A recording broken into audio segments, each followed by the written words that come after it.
Hello everyone, welcome to my new course on ASP.NET Core 5.0 Web API.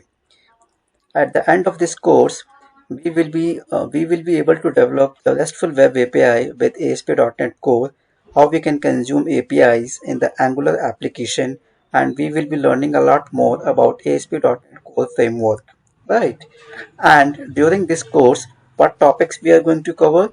We will be discussing about middleware fundamentals, what is routing, how we can implement dependency injection, how basically model binder works behind the scene, how we can format the request and response cycle, and how we can create a new application using Entity Framework Core 5.0 with the help of SQL Server database.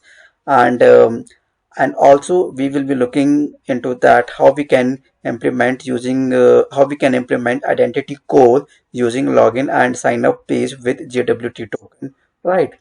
And if I talk about prerequisites, you only need a basic knowledge of C sharp, like what are classes, method, interfaces, etc. Right? And that will be really very helpful if you have some basic exposure about database, what is table, column, that's it.